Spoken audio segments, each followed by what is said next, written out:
Welcome to 99th Monkey Liberty News for Tuesday, July 8th, 2014.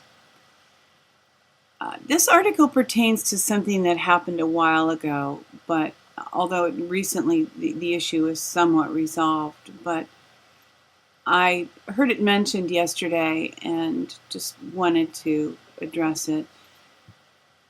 Police shoot and kill man for watering lawn. Family awarded $6.5 million, and this is from the Free Thought Project. So the man was shot and killed in 2010, and more recently his family was awarded $6.5 million. The concern here, the way this happened, was a neighbor mistook his nozzle on his hose for a gun. Here's the paragraph. Douglas Zerby was finishing up watering his lawn when neighbors, completely brainwashed by the police state, called the cops because they saw Zerby holding what they thought was a gun. It was actually a water hose nozzle. Officers approached the position of Doug Zerby and without any warning whatsoever fired upon Zerby, fatally wounding him with 12 rounds that entered his chest, arms, and lower legs. And there also is an article this morning at Before It's News. Americans killed by cops now outnumber Americans killed in Iraq War. Of all the concerns of, Second Amendment, wanting to take people's guns away, school shootings, whatever, guns are dangerous in the hands of citizens. This is proof that guns are very dangerous in the hands of police who are all amped up, made to fear people, maybe, in the wrong job, let's face it. For whatever reason, they do not process this well when they're in these kind of circumstances, as with the man in the other article. So this is a real issue. I mean, people complain about police brutality.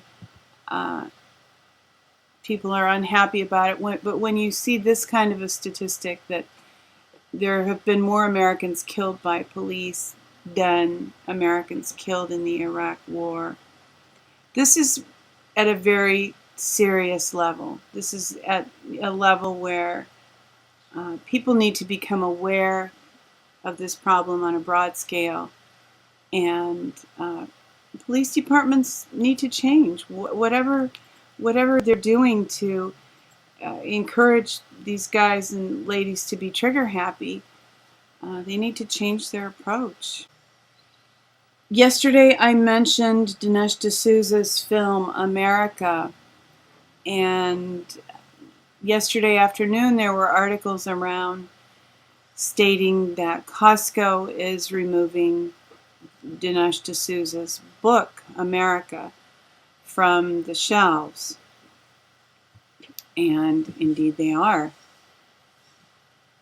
The retail giant Costco Wholesale has issued an order to remove all copies of Dinesh D'Souza's best-selling book, America, Imagine the World Without Her, from the shelves of its stores nationwide, WorldNet Daily has confirmed.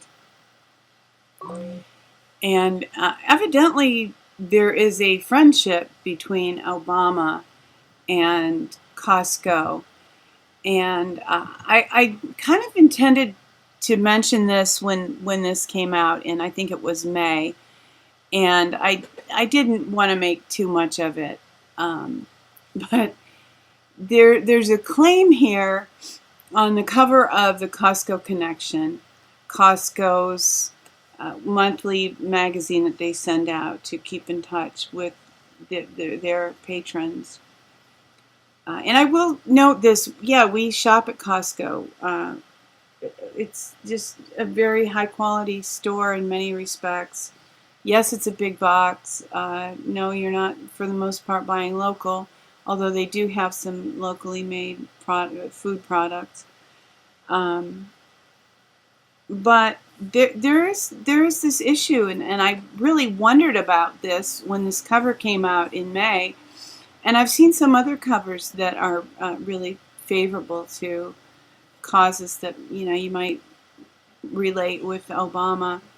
But so this standing strong, according to the Costco Connection, Boston Marathon bomb survivor and Costco employee talks about his mentor. Now, it's okay, so I'm not aware that more than one person supposedly lost their legs in the Boston Marathon bombing.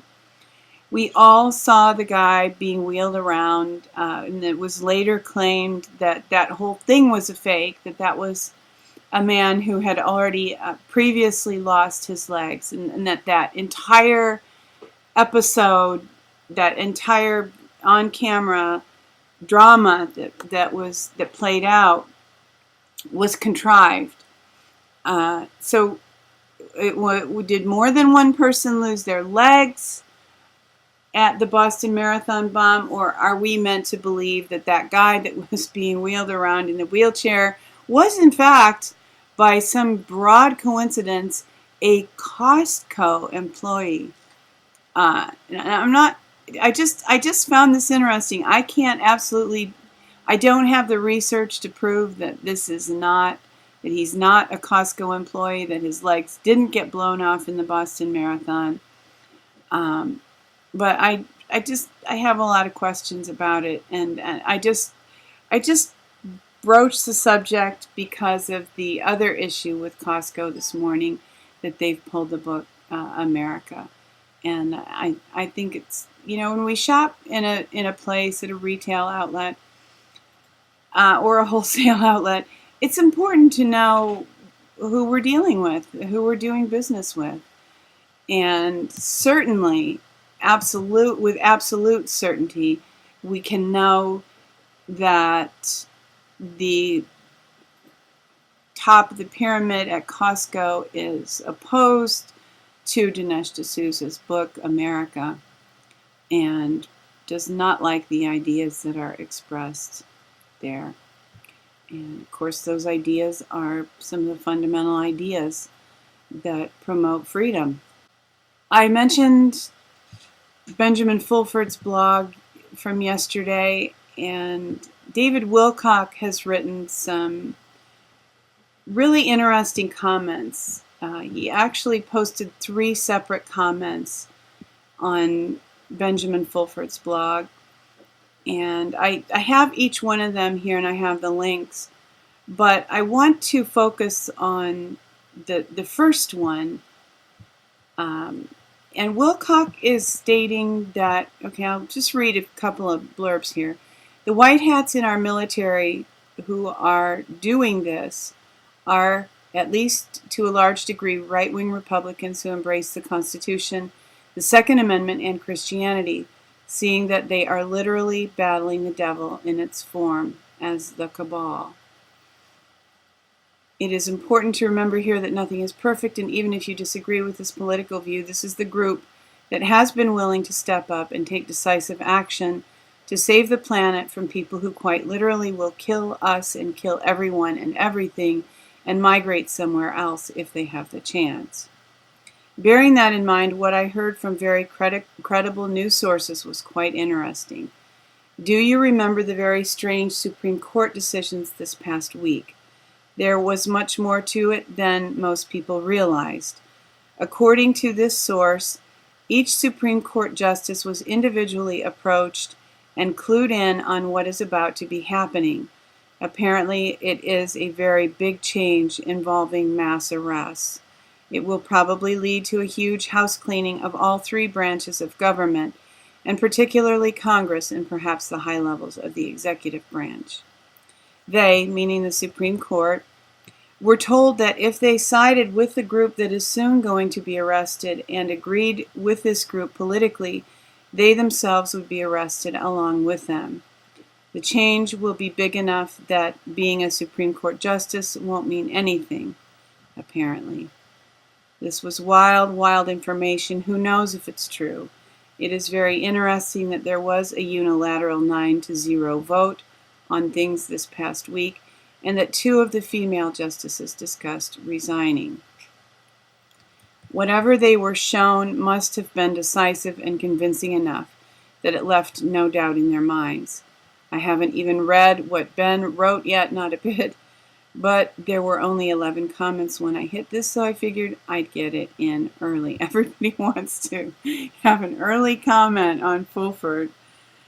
And Wilcock goes on to discuss more here, and in his other 2 comments, David Wilcock's second comment on the Ben Fulford post, and his third comment, remember to have fun. And so these are, just seeing what Fulford wrote. Wilcock is another person who has high-level connections and brings some really good intel to the table at various times. So I found his expression of opinion and note comparing with Fulford really interesting this week. It's always interesting, but particularly this week. And I myself had questions about why the Supreme Court would make the sort of change that they seemingly made in some of their recent decisions. So that does explain the change of heart in the Supreme Court, and I hope it's true. And for the real good news of the day, that was fairly good news, but it's not absolutely guaranteed to be true. But here from Stage 2 Omega is a giant list of herbal remedies, and giant list of herbal remedies for 50 plus conditions. Please share. So great resource here, great information, and I did decide to share. Thank you for tuning in for today's 99th Monkey Liberty News. Weeping may endure for a night, but joy comes in the morning. Hoping that you will love one another, take care, and enforce the Bill of Rights.